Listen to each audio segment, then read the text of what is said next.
seconds. KARK 4 News, now in high definition. Sponsored by your Central Arkansas Ford dealers. Now, your forecast first from KARK 4, your weather authority. Only one severe thunderstorm in the state. Most of us hot and dry. This one for Calhoun, Cleveland, and Dallas County until 6:15 this evening. The storm drifting to the north. Here's your planner. Temperatures tonight will fall through the 80s to around 80 tomorrow morning. So a very warm start to your day, but some subtle changes on the way. I'll tell you when and where. Your news at 6 is next.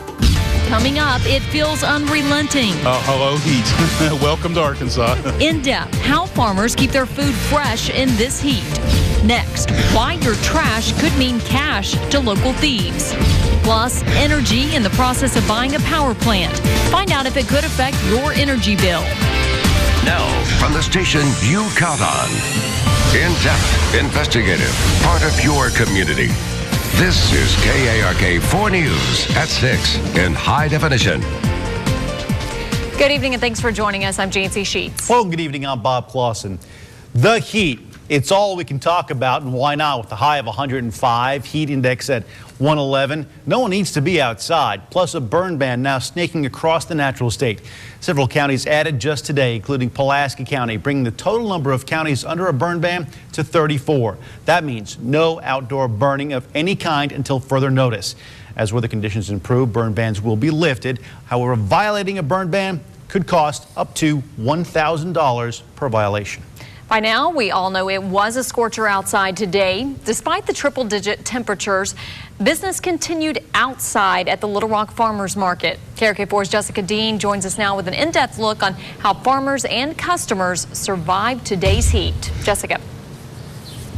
That's right, Jancy. Well, the farmers have packed up their things. The heat remains here in downtown Little Rock. And I have to tell you, we thought that the heat would have kept people away from the farmers market today, but we were in for a surprise.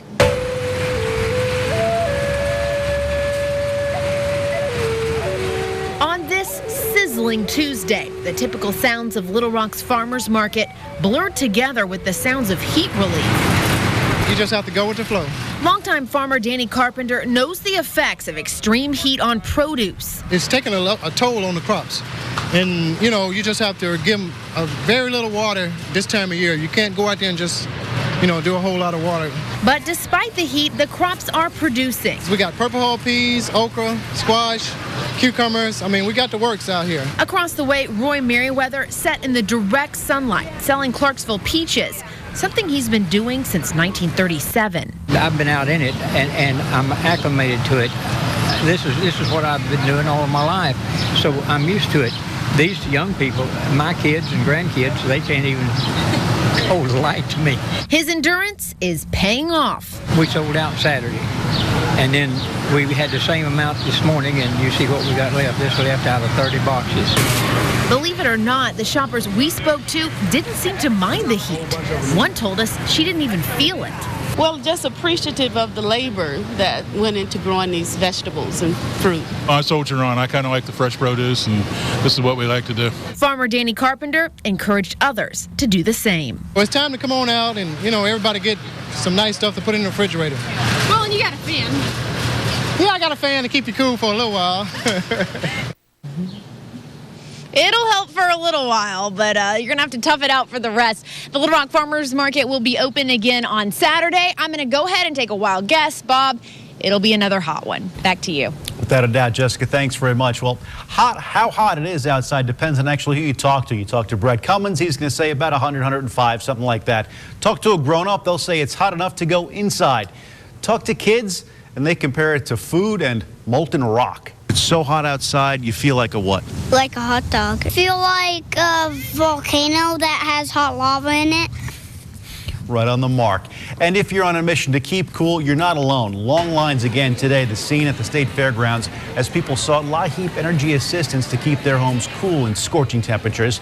There are several more LIHEAP mass intake clinics. The next one is tomorrow, Wednesday, at Ouachita County, from 9 a.m. until 2 p.m. at the Carnes Park Community Center in Camden. Remember, you must bring a copy of your current utility bill, Social Security number, and proof of income.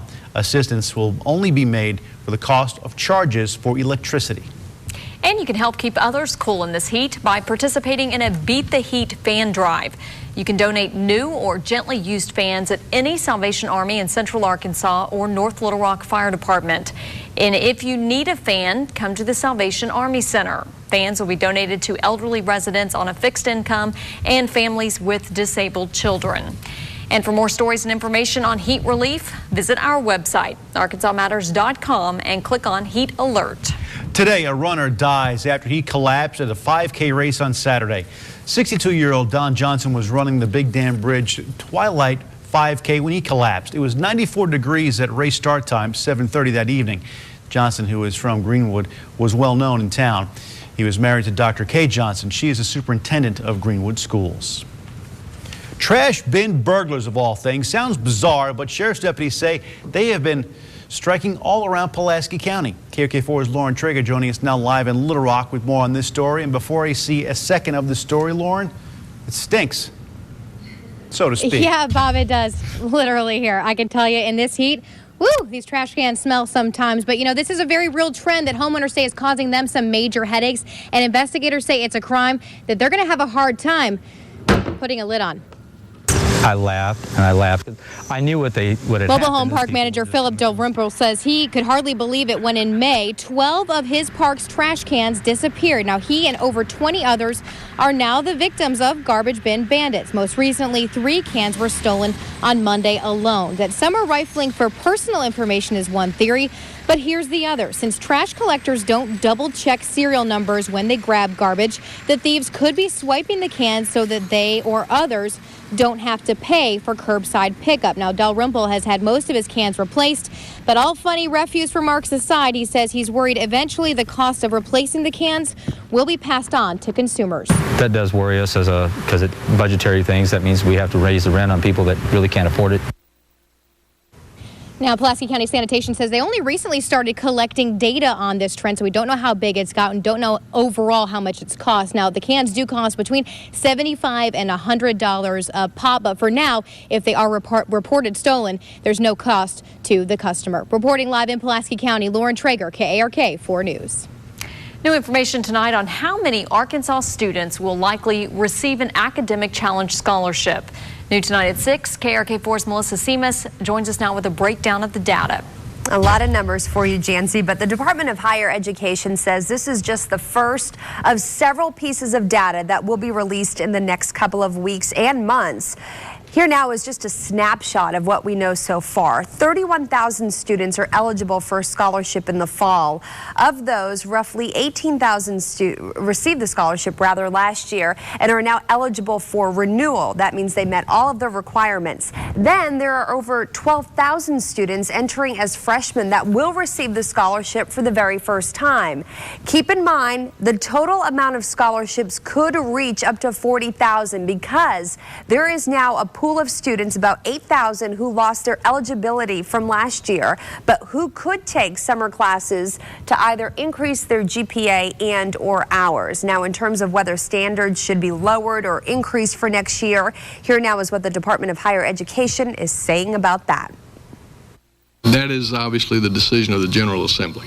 They are the ones who have the authority to set what their requirements are, what the award amounts are, and so that is their decision. Now, one more thing to pass along. The state wants you to be aware that if you were denied an academic scholarship, there are other state scholarships right now available with different requirements that you may qualify for. So don't give up. Bob? All right, Melissa, thanks very much. A move by a heavy hitter in the energy business could help keep local energy costs down. Entergy announced a move to buy the Hot Spring Energy facility owned by KGN Energy, located in Malvern. The plant employs 21 people and serves the energy needs of over 600,000 people. Entergy wants to buy the clean energy plant because it would cost too much to build one of its own. If they did, that cost would be passed on to customers. Entergy expects to find out if its bid to purchase the plant is approved June of 2012. And in the Two Rivers School District, a special election for a millage increase that would fund the construction of a new elementary school and sports complex.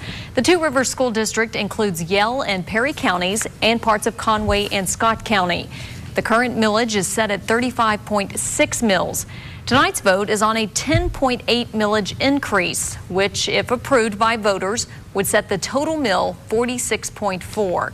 Now, by definition, a mill is based on property tax assessments and is traditionally 1/10 of a cent.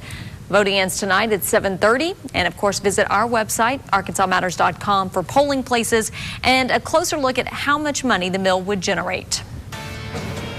Still ahead, these savvy sellers turning a profit. And learn all about entrepreneurship from scratch. I'm Carrie O'Hara. Coming up in sports, the Hogs hit the weight room and invite the media along. We were there. We'll show you how that went. Plus, if you're spending any time outside these days, you need to be prepared. Later, we have advice from marathoner Leah Thorvilson on working out in this heat.